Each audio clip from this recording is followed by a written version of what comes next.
Oh, let me tell you something. Busting makes me feel good.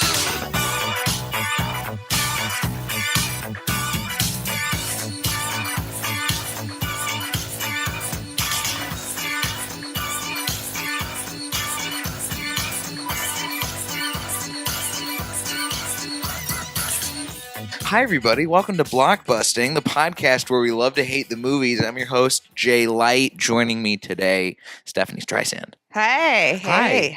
Hi. Hey. Hi. Hi. I didn't know how many hays we were going to do. Nice to see you. It's great seeing you. Stephanie is a wonderful writer and performer at the Pack Theater and all sorts of other places. You came by my open mic a little while ago. I did. And you haven't been back since, I don't think. Or at least you haven't been back when I've been there. No, I'm too big for it now. Already one and done. No, I've been meaning to come back. I got to write down when certain mics are. That's fair. I'm doing that thing where I'm like, what's Tuesdays? What's this day? I'm trying it out. I started doing it in January. I got 7 minutes. Nice. That's good. That's a good chunk of time. You can break it up. You can do 2 mics with full 7 minutes. Wow. It's wild. I am very, I don't know, excited is not the right word about how I feel about this movie to talk about it after watching it, but I am interested to hear why you don't like it. This movie is Rent. Yeah. What? Sum it up. What's your beef? Okay. Well, first of all, I went in with a little bit of bias because I really don't I don't particularly like the show in general. There are certain songs that I love in the show, but the show itself is perhaps one of the worst things to ever happen to Broadway. I was going to ask, are you a musical theater buff? Yeah. Okay. Yeah. So you know Broadway. You know what works and what doesn't work. Yeah. You could say that. Well, it's not that I know what works and what doesn't work. But for it's you, just, you have a baseline. Yeah, I have a standard where, I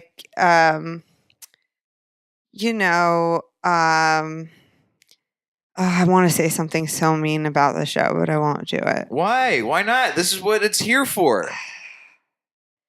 Okay, I have a theory that the musical may have perhaps gotten realistic reviews, bad reviews when the show first came out, if the composer, writer of the musical didn't die. You know what's crazy is, so I was watching this movie right before you came over with my girlfriend, and I had never seen it. Yeah. I'd never seen the musical on the stage. I'd never seen the movie version. And she said the exact same thing. Yeah.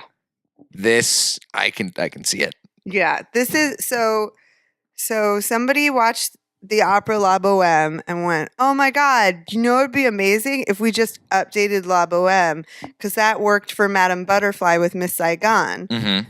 And we'll just rock it out. And, yeah. Instead of tuberculosis, everyone will just have AIDS. And they tried doing everything where it's like, oh, I'm gonna light up my screenplay and I'm gonna burn this posters instead of sheet music. In La Boheme, they burn sheet music. Okay. Which makes a little bit more sense. Right. But he's like, oh, I'm gonna burn my music posters. Which is like a little bit down. And also there's computers in the 90s. Right. So the screenplay is still on the computer. So it doesn't really say a lot to be like, we're going to burn these. It cost a lot to print. What are you going to do, guys? I don't understand. I don't understand what they're doing. Just little things like that. Yeah. Also, they don't have a helicopter. Like Miss Saigon got a helicopter. There's no helicopter. I've never seen Miss Saigon. There's a helicopter on stage in Miss Saigon. People applaud when the helicopter comes to the stage. Is it like, as far as the level of grandeur, is it, because one of the only plays or musicals with big set pieces that I've ever seen is Phantom of the Opera. Yeah, it's it's the same. It came out around the same time, so Okay. it's like the chandelier, the helicopter, Wow. You know what's the cats. all the cats. That's the best part about Cats is when they flood the movie, the theater with cats. Les Mis came out around that time, so it was all about that bridge. Ah, the bridge. The bridge. I saw in high school, one of my rival high schools was one of the first non-Broadway theaters to be allowed to do Les Phantom Mis. of the Opera. Really? Yeah, it was the first. I think it was the first high school, and then the college I went to was one of the first college productions. They're And- allowed to do it? Yeah, now they are. They are? Yeah, this is in the past. It's recent. It's in the past 10 years. So I saw. I believe you, but part of me is like, are you sure it's not Maury Eston's Phantom? 100%. Whoa. Because I saw both of them. I saw the high school one, and then I saw the college one when I went to go visit, and then I went to see the Broadway one after that because we were. It was the same music. It was the same music, but the chandelier did not live up to the hype on Broadway. No, it doesn't. It was lame. I remember it being so much better as a kid. I think I must have missed it and then in my head imagined what it was because that was my first show that I saw, and my parents had us listen to that in the car all the time, and so when we went, we were like 7. Mhm. My brother and I are twins, so we were 7 just sitting there, and everyone before the show started, I just remember everyone around us was looking at us like and looking at my parents like they were awful parents for bringing us to the show, and they were just prepared for us to just make noise. We were great. Good. My parents did they would play games with us, like practice restaurant in the kitchen and stuff. Really? Yeah. That's a good strategy if you're going to take kids out in public. Yeah, so I remember we did like practice movie theater, practice restaurant, practice, and then when we were ready, we could go do the real thing. I don't think I had that growing up. I don't remember if I was not extremely well behaved, Yeah. but I think I sort of grew out of the feisty phase. Yeah. I don't, but I would also if we would go out to a restaurant, I would usually eat a lot and then fall asleep at the restaurant. There would be times I remember it's like a blackout. I remember falling I'm eating a burger at age 4 or 5, and then the next thing I remember is me being carried out. I'm just I guess that's embarrassing, but it's not. I don't know. It's probably better than running around. I bet everybody, screaming. I bet all your parents' friends were like, oh my God, he's so good. He just goes to sleep and he's quiet. I hope so. You're so lucky. Anyway. So let's get to Rent. Oh Yeah. boy. Okay, so it's based on the 1996 Broadway musical, 2005 American musical drama film directed by Chris Columbus. Yeah. Weird pick. Weird pick. The most experience it seems like he has with New York is directing Home Alone 2 Lost in New York. So this seems very strange. Weird choice directorially. The film, which features 6 of the original Broadway cast members reprising the roles, depicts the lives of several bohemians and their struggles with sexuality, drugs, paying the rent, and life under the shadow of AIDS. Yeah. The film was a box office disappointment and received a mixed critical reception. Now, Ebert's is my favorite. what's Ebert's review of this? I'm looking it up. I hadn't seen that. The thing I remember most about Ebert's review is just who told the character Mark to work a camera like that? True. He had big gripes about a couple of things, but one of his big gripes was so he's recording and then re-rolling the film into the camera every 2 seconds. That's not how it goes. He's just ruining the film. So here's what I will say, and this is actually something now that I'm reading it. This is about what Roger Ebert can do. I was watching it and I was thinking the whole time this is too bombastic of a musical to be a movie. Uh-huh. It doesn't work as a movie.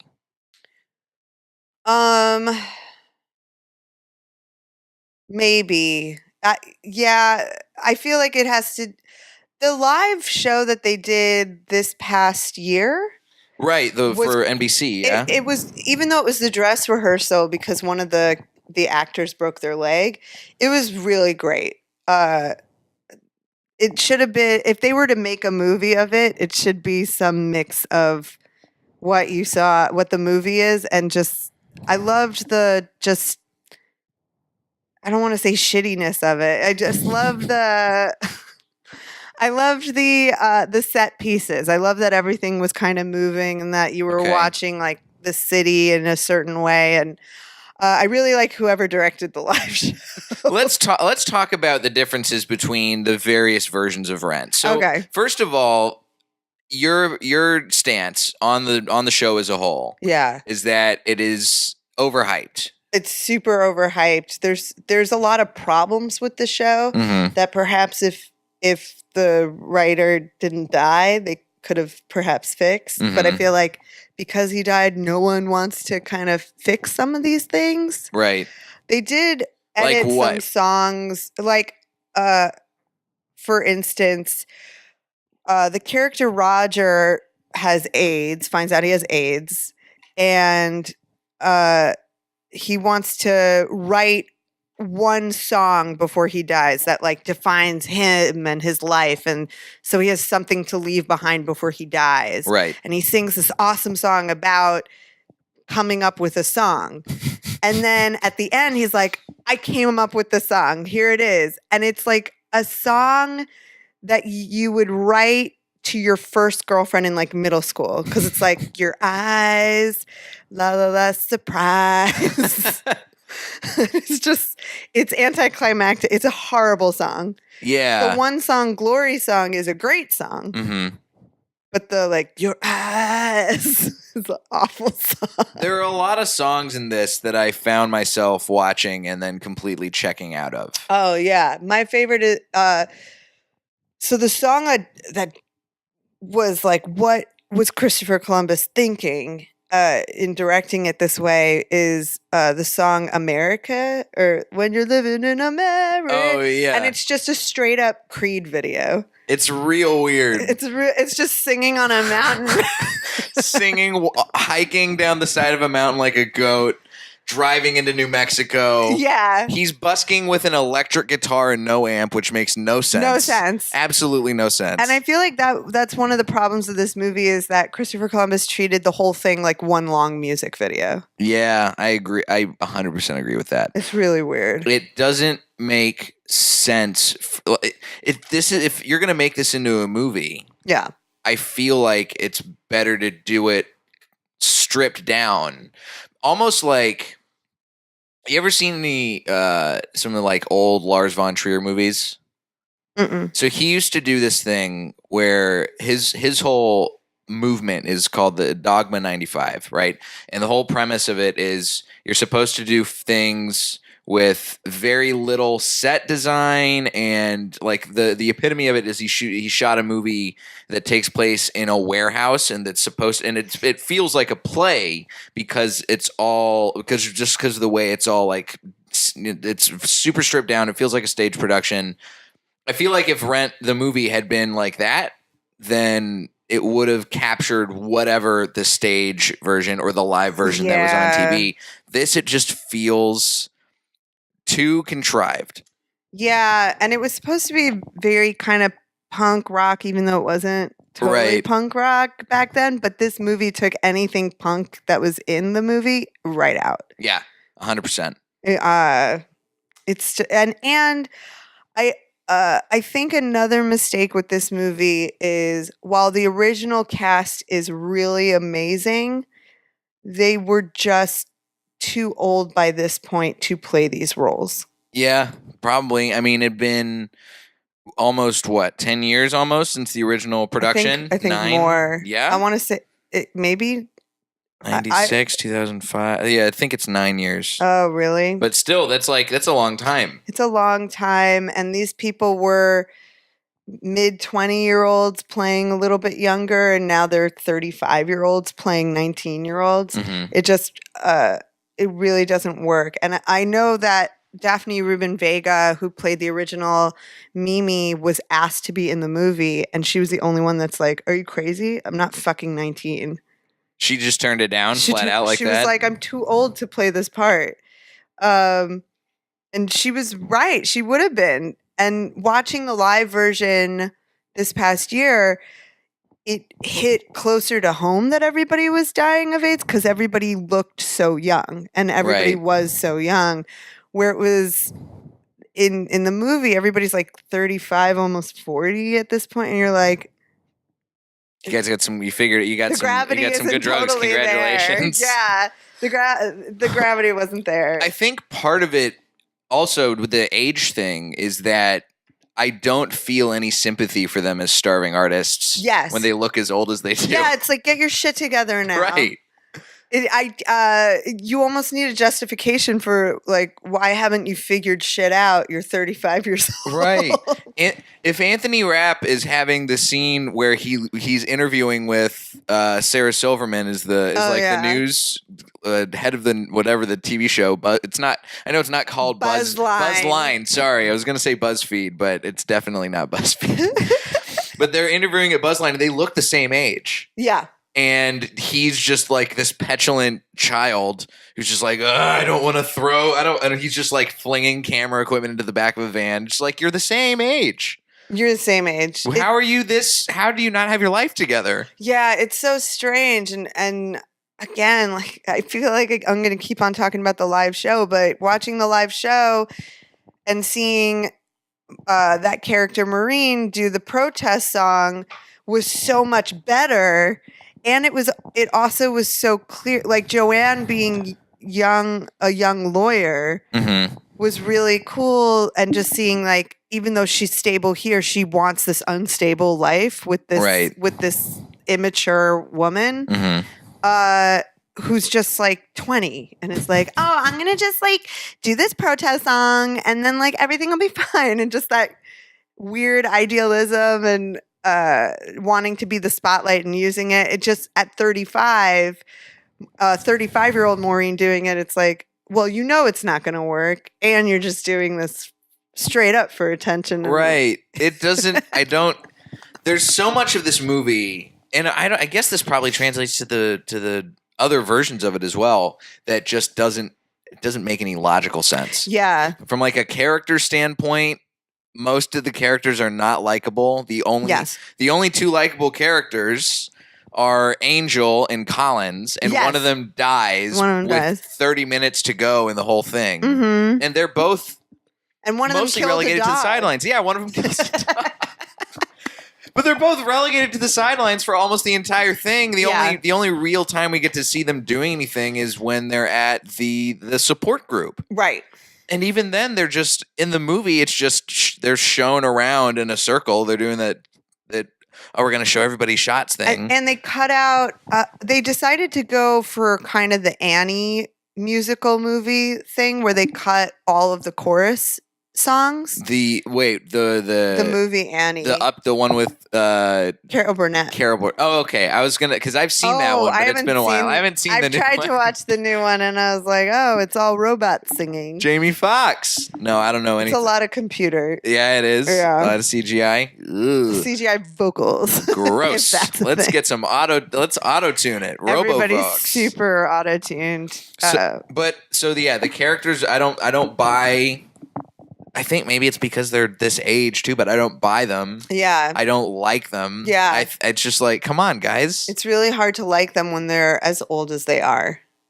Do you know why they wanted to get the original cast back together for this? There was a huge cult following with the musical. Mm-hmm. And I think the pitch was, you don't know who some of these people are, but, to Hollywood, because at the time I don't think they really knew who Idina Menzel was. Still. Right. She had been in a couple of movies, but as side characters, as like I think she was in Enchanted or whatever it was called by then, where she was playing the girlfriend that you should break up with character. Gotcha, yeah. Just like she does in this movie. Yeah, just like she does in this. By the way, side note, the song where it's at the engagement party.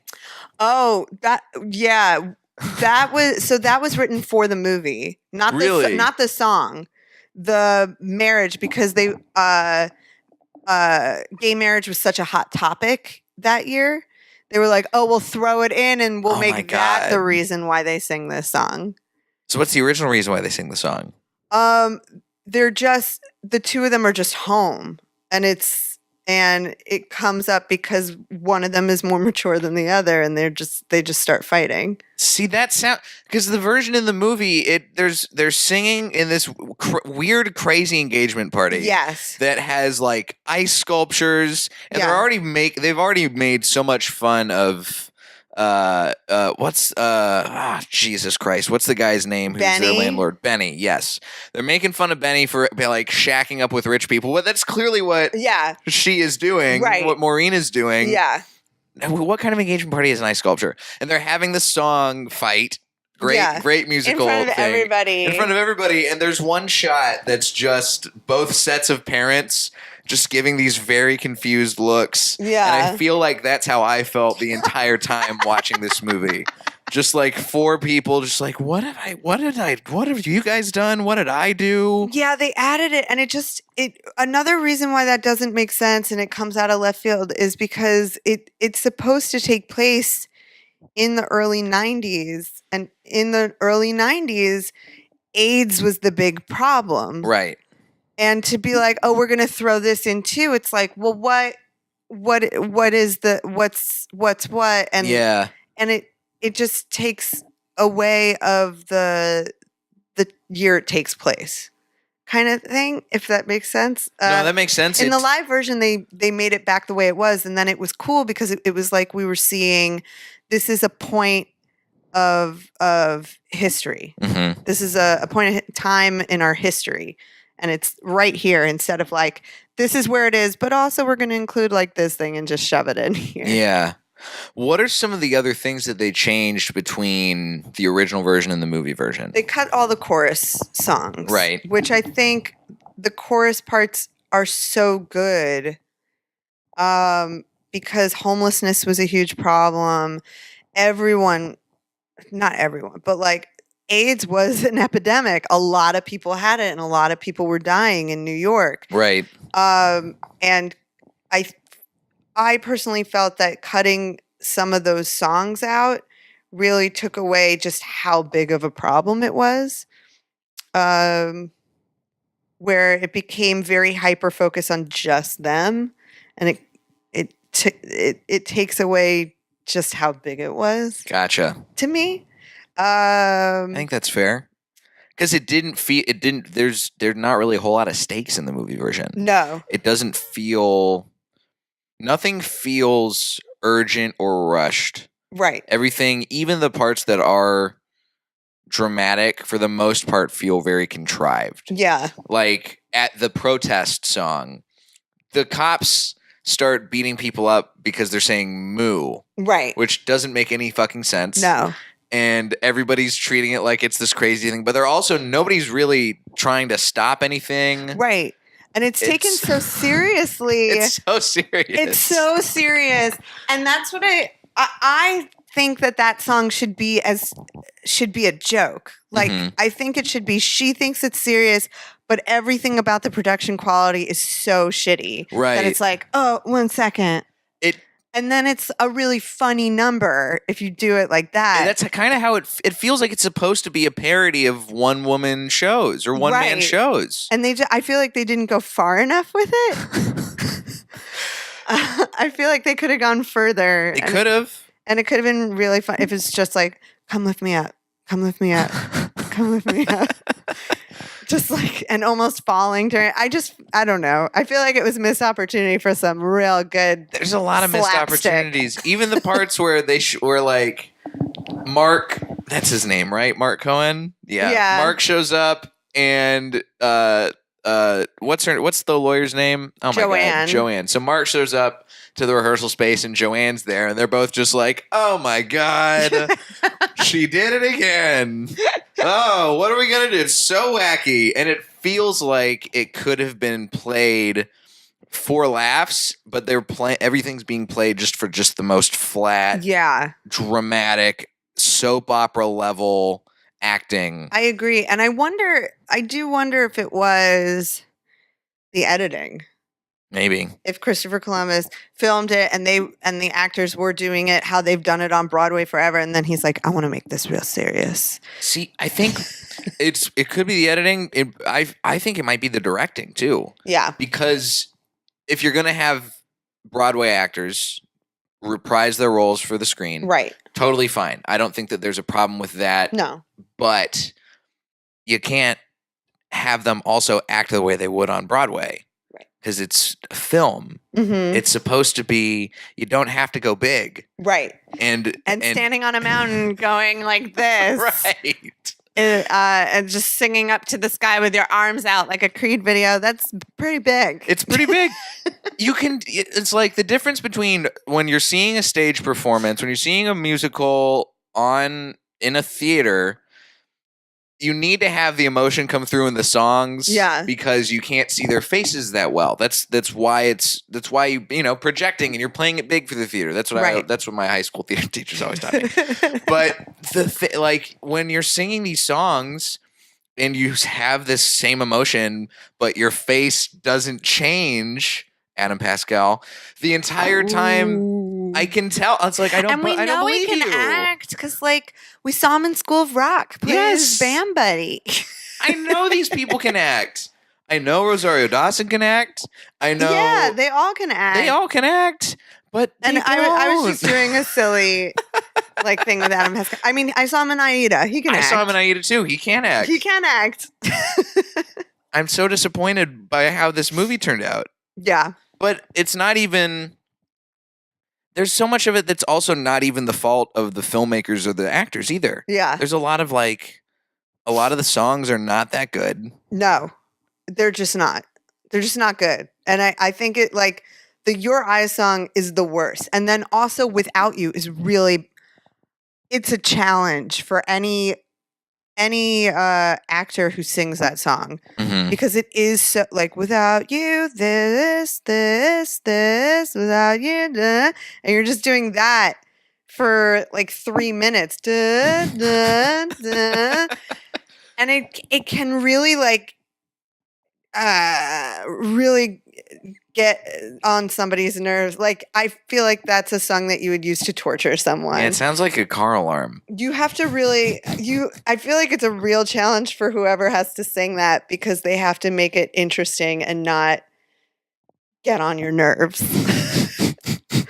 So I feel like there's challenging songs in this show. There really are. I mean, I checked out so quickly in this and I can't imagine What's seeing up with the this. howling? Yeah. I don't get What's up it. with the howling? I don't get it. Why is that a thing? That song could have been so cool, and then they're like, "Ow!" It doesn't make any fucking sense. And then that actor again. So that's the same part that sings the car alarm song. Mm-hmm. That person now has to make howling seem really fucking cool. Right. So I feel like Rosario Dawson, she was handed a lot of shit. Also, don't forget they have to sing a song where the very ending lines of the song are, "Hey, guess I'm Mimi." Yeah. There's so much of this. I feel like the thing that people always, if you don't like musical theater, if you're critical of musical theater, I think a lot of it comes down to people not liking something that's an obvious trope in musicals, which is something like, oh, the song is going to explain exactly how I'm feeling. Yeah. Which, that's just a part of the art form. I can accept that. But there's songs in here that feel like a parody of that. Yes. But is it because we've lived so long that it's oh, we'll just throw a bunch of random words in a song that everybody likes, kind of like My Favorite Things, but rock style. Yeah, we'll just throw it in Sondheim. Hey, Sondheim, I give you a shout out. What about the Sex Pistols? Oh, we're punk rock. Yeah, we're punk rock, baby. Why is La Boheme, man the opera we stole this whole thing from? I don't understand why La Vie Boheme is considered a thing. It's a We Didn't Start the Fire song. I guess, but I like We Didn't Start the Fire. Me too. Well, it's a good song. Usually, to wrap things up, I ask what could have been done to make this movie better. But I feel like you have such a a depth of knowledge about the whole of like having seen all the versions of it. Yeah. What could be done to make the actual show better? Just like The show itself? because that bleeds into everything else. Yeah, but let me say that the movie itself is bad in that I saw it with I won a contest and I saw a screening of it with a bunch of like huge Rent fans. Okay. And I was the only one that wasn't a Rent fan, but like I was like, "Oh, I'm a musical fan. It's a free I got 2 free movie tickets. I went with somebody who was a huge Rent head. They handed out shirts before the screening started and like fingerless gloves that said Rent on them. You gotta be fucking kidding me. And they handed out all this like scarves, like just striped scarves. Wow. They were just throwing out everything. They gave out screenplays for you to burn. Yeah, right. Of And the movie. they gave us so much shit. And then they were like, "Are you ready?" And all these Rent heads are like, "Yeah, we promise not to sing, no singing. Oh yeah, we're ready to watch this movie." And the most entertaining part of the movie for me, which I guess is just kind of the Schadenfreude thing, is every fan in that movie went from so excited to fucking angry and disappointed and confused. I would say 30 minutes in, they were just like, maybe it'll get better. What's going on? This isn't. And you still have an hour and 45 minutes left what at Rent that point. is. By the time the Creed music video started, everyone was just laughing at it. So it went from I'm so excited to disappointment and anger to just laughing at this movie and leaving. So it is the movie. The movie really does. Like I said, I could see this working on stage. I could see it being something that a lot of people have a fandom of. I understand that. Right. But this movie is bad. It's really bad. It's really bad. It's really bad. It's really bad. It's got a lot of talented people involved. Christopher Columbus is a talented director. Hey, Liz, I love Home Alone. I love the Home first Harry Alone. Potter movies. All of the actors in it are great. They're Mhm. great talents. Most of them, if not all of them, have won an award for acting in something at some point. Right. Almost all of them, right? Idina Menzel was in Wicked on Broadway and winning Tonys while this movie was in theaters. Yeah, she won a Tony while it was in theaters. Taye Diggs is a huge actor. Rosario Dawson's great. Yeah. Everybody in this movie is a working actor. They're successful. They're very successful. There's just it's kind of like another person being handed kind of gold in a way where it's like Avatar Last Airbender, where it's like, here you go, here's like a great story premise, and M. Night Shyamalan going, oh my god, can't wait to see how I could fuck this up. Or Sonic the Hedgehog, which I haven't even seen yet, but I mean, of course I haven't seen it. The trailer's just out. I don't know. I think feel- it could be really good. I don't believe it. I think it's for kids. No, I think there are movies that are for kids that are still good and don't look like weird uncanny valley nonsense. You can't tell, honestly. No, I think it could be really good. I'm still gonna go see it. Me too. I'm fascinated by it. I think it'll be good. Like Shazam, everybody thought Shazam was not going to be that good based on how they put together the trailer. I think that Shazam was a nice surprise from what I hear. I haven't seen it yet. Shazam was great based on the trailer. They made me walking into the movie. When I walked in, I was like, oh, like probably those are the best jokes they had in the entire movie. And there were some great jokes in that movie that they didn't put in the trailer. And it was very surprising just how great it was. And I walked out being like, if I was a kid, I would want to like put on a superhero costume right now. So I feel like that could be Sonic too. I feel like it could just be the trailer doesn't show up what it is. I hope you're right. It was the trailer was a little confusing in that they made Sonic sound like a bad guy who like put out all the power. Right. And that Dr. Robotnik is the good guy. But then halfway through the trailer, something switches, and it's Dr. Robotnik is the bad guy and Sonic is the good guy. I'm interested to see how that switch happens. And I gotta say, I do really want to see Jim Carrey as Dr. Robotnik. Me too. It's a great casting choice. It is. All the casting choices is really good. Ben Schwartz is Sonic. Ben Schwartz is Sonic is That's fantastic. Really great. That's why I'm like, it's got to be good. I mean, people are probably saying the same thing about Rent, though. No, that was miscast. I remember when it was cast and people being like, that's great, but they're all playing 20-year-olds? Fair. We'll see. Well, listen, I feel like I have not grown at all from watching this movie. Yeah. And that lends itself to good podcasting, and I appreciate you bringing this movie to my attention, Stephanie. Really? You want to thank me? I'll thank you. Without me on this episode, you never would have watched this movie. Do you feel like you're in a better place because you've seen the movie? Yes, because I hope, with all hope, that this... You know what I love about watching bad movies is that I have a benchmark now for me to be like, thank God I've never been anything that bad. And who knows? I could be wrong, but now at least I know, like, all right, this is my new floor. As long as I don't go beyond here. And there's certainly worse movies I've seen than Rent, but like, woof. Yeah, it's not a great one. To quote another Christopher Columbus movie, Buzz, your girlfriend. Woof. Woof. That's your girlfriend is Rent, Buzz. Stephanie, thanks for coming on. Thank you for having me. Where can the listeners find you and your work? Season 4 of The Detour comes out on TBS on June 18th. Excellent. Yeah. Check it out. First episode of season 4. Where's Delilah? Find out by watching on June 18th. Do you have a social media or anything anybody can follow?